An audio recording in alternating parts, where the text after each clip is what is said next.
Bend your chest open so I can read your heart. I need to get inside, or I won't start. Mes amis de Artworks Production avec qui on a travaillé on a échangé pour créer le 48 heures en Tunisie, m'ont demandé si je voulais venir présenter et faire une petite formation à tous ces jeunes réalisateurs là qui vont participer aux 48 heures. C'est vrai que moi à Paris ça fait depuis 2010 maintenant que je produis le 48 heures, donc j'ai plein de conseils, de petits trucs et astuces à leur donner. Et puis moi ça me fait l'occasion de venir prendre un peu de soleil et ça fait vraiment plaisir parce qu'il fait froid à Paris là. الإديسيون نتاع السنة حاولنا نتوسعوا أكثر على الجهات، حاولنا نجيبوا برشا حاجات باهين لتونس للي جبنا فورماتور مسيو لوفي هو الاورغانيزاتور دو فيستيفال 48 اور نتاع باريس ونتاع لي ريجيون نتاع باريس الكل اللي في فرنسا معناتها فما 10 مدن تنظم في هذا. Alors ça va durer 2 heures cet après-midi, donc il va y avoir une première partie où on va faire le rappel des règles, ça c'est important parce que le 48 heures c'est un concours mais il y a des règles qui sont assez strictes, donc c'est toujours important de bien leur rappeler. Et puis ensuite on va donner beaucoup de conseils sur la préparation, sur l'écriture du scénario, sur le tournage bien entendu, le montage, et puis toutes ces petites choses qui font que ça marche ou ça marche pas, donc on va leur donner des conseils et on espère qu'ils vont nous écouter. اليوم كما حضرتوا كما قاعدين نشوفوا فما اون جورني دو فورماسيون ليزيكيب اللي باش يشاركوا في الدوره الرابعه للمهرجان 48 ساعه فيلم. aussi معناتها حاولنا نعملوا برشا حاجات جدد. Le 48 heures c'est présent dans 150 villes du monde entier et donc il y a et sur tous les continents. Donc c'est les Américains qui ont créé ça et après ils donnent des licences à plein de sociétés de production comme les nôtres. Et c'est vrai que comme avec les frères Montser on s'entend bien, on a dit voilà on va essayer de faire quelque chose de sympa cet après-midi pour aider.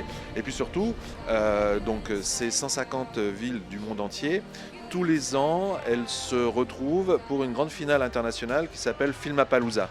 Donc tous les ans, en mars, les meilleurs films de chaque ville viennent et ils sont présentés. Et là, on élit le meilleur film mondial. Et depuis que le 48 heures existe, c'était tout le temps aux États-Unis. Il y a eu Hollywood, Seattle, etc. Et là, l'année prochaine, pour la première fois, ça va être à Paris. Donc on a réussi à faire sortir les Américains de chez eux, ils vont venir chez nous et donc ça va être une grande fête. Donc là il y a un de ces jeunes là qui va gagner le 48 heures et on va pouvoir l'accueillir à Paris et ça va être génial. السنة أول عام الإديسيون الأولى بتصير في صفاقس في شهر أكتوبر بعد شهر. سنة حاولنا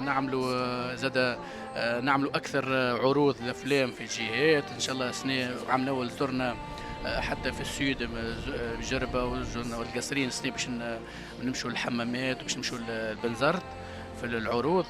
ان شاء الله حاولنا بالليكيب اللي عندنا بالليكيب اللي جانا السنه نقولوا كاتريام اديسيون اكثر خبره اكثر معناتها نضج في تنظيم المهرجان هذايا. راهو المهرجان هذايا كبير عالميا، ان شاء الله قاعدين نحاولوا نكبروا فيه في تونس حتى ولكن مش لاقيين برشا يد مساعده. ان شاء الله باللي موجود وباللي نقدروا عليه نحاولوا نعطوا نظره باهيه ونعطوا قيمه للسينما التونسيه. Un ou deux, après, ça dépend, les partenaires, voilà. Mais c'est vrai que Filmapalooza, c'est un grand événement parce qu'on rencontre plein de gens et il y a plein de projets qui se créent. Et moi, je sais qu'à Tunis, c'est une école c'est une ville où il y a des écoles de cinéma, il y a beaucoup de talent. Moi, je vois des films qui passent, j'échange quelquefois avec des jeunes et je vois qu'il y a du talent, il y a de la qualité. Et donc, quand on vient à Filmapalooza, on rencontre plein de monde. Et là, je sais que moi, j'ai un réalisateur français, il vient d'aller travailler en Mongolie parce qu'il a rencontré des gens de Mongolie à Filmapalooza. Donc, Filmapalooza, c'est un peu le village olympique du court-métrage. Il y a des gens du monde entier qui se retrouvent, qui échangent, qui parlent de leurs films et puis qui montent des projets.